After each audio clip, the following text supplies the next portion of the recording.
Now, one solution that the Japanese have that we don't, and it doesn't solve the whole problem, but it's a start, is they could sell their 1.3 trillion of US Treasuries. Because if they did that, then they could take the dollars they get, sell them, get Japanese yen.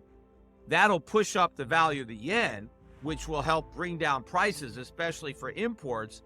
Then the Japanese government could take those yen and buy back JGBs from the Bank of Japan, basically retire that debt. And then the Bank of Japan takes that money out of circulation.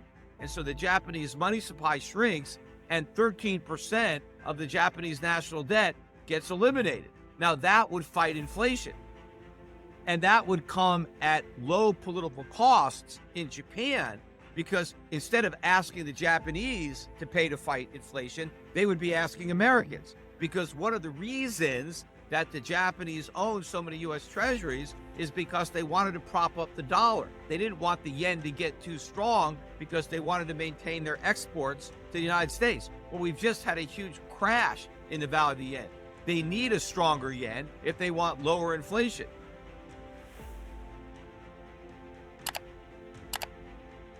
Well, first of all, I don't think we're approaching double-digit inflation. I think we're already there.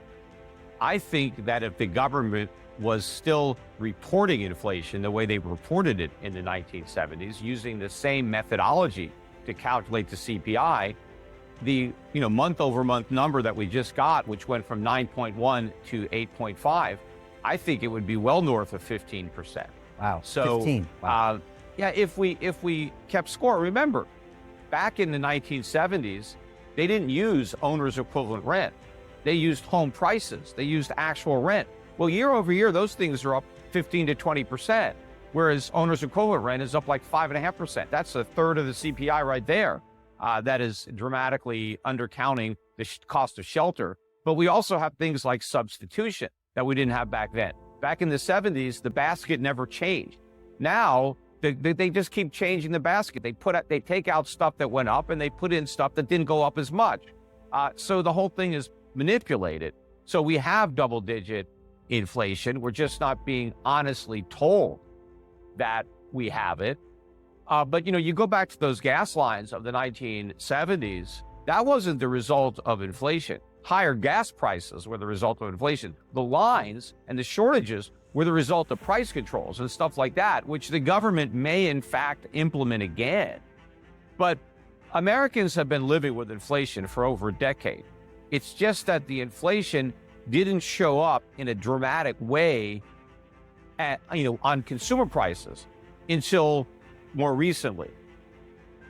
So what they need to do is take our inflation that they imported and export it back to the United States. So the problem, of course, for America is that this solution for Japan just makes our problem even worse. Now, are they going to rush out and sell all of their 1.3 trillion in treasuries right away? No, but they're not going to buy any more. That's for damn sure. And I think they're already selling. And I think they're going to pick up the pace of selling treasuries because it is the most politically viable way to begin the inflation fight.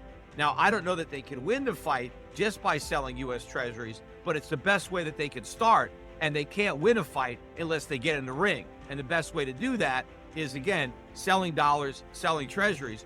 But when Japan throws that punch, it's the US economy that gets knocked out. But even before Japan becomes a significant seller of US Treasuries, the Bank of Japan has now joined the tightening party, having been the last holdout from that party. And this is going to further complicate the US stock market and the US bond market because Japanese liquidity, which has been helping to prop up global markets, is now being withdrawn, and any assets that have been floating on that liquidity are going to sink. Well, Powell said that the consumer would be in for the most amount of pain if the Fed failed to act and let inflation run out of control. Well, I got news for the consumer. Inflation is already out of control. The Fed failed to act. In fact, the actions of the Fed created the inflation, and it's going to get a lot worse. And Powell is looking at wages rising and thinks that that might push up inflation. No, rising wages don't cause inflation. Inflation is what's causing wages to rise. Wages are just the price of labor, and prices are going up, and eventually the Fed is going to stop fighting inflation when the recession gets much worse, and in fact, when it becomes a financial crisis. Quantitative easing is inflation. It's just inflation by another name.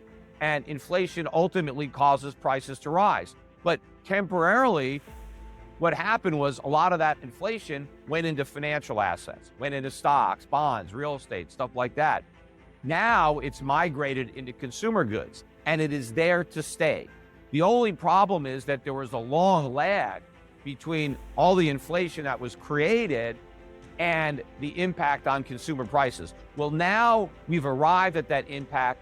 There's so much inflation in the pipeline that nothing the Fed is doing now is going to turn off that spigot. In fact, what they are doing now is completely inadequate for the task at hand, because the only way to get rid of 8% inflation is to have interest rates that are above 8%.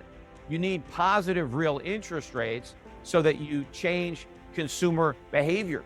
You need less spending and more savings. Well, no one is going to save more if you still have negative interest rates. If interest rates in a bank account are 1%, and if you can only get 2 or 3% on longer term treasuries, why would you do that when inflation is destroying the value of your purchasing power by 8% a year? No, you're going to spend everything you've got.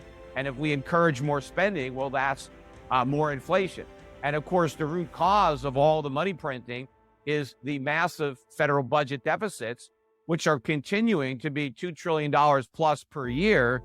And ultimately, that spending is not only fueling demand, but it is causing the Federal Reserve, and will cause the Federal Reserve, to have to go back to quantitative easing. Despite the fact that it's talking about shrinking its balance sheet, it's going to be expanding that balance sheet, and that is more inflation. So there is no way the Fed can actually succeed in fighting inflation unless it allows interest rates to rise above the rate of inflation and forces the US government to slash government spending. None of those things is going to happen. And so the inflation problem is going to get worse. I mean, you're always going to see an ebb and flow, but in order to really fight inflation, we would not only need much higher rates than the rates we have right now, because rates need to be enough above inflation. Well, I think you have to continue to recognize that the game has changed. We're going to be living in a high inflation environment for the foreseeable future. Rates are not going back down to zero, but they're still going to be negative in real terms. And you have to invest in real businesses that actually have earnings and pay dividends.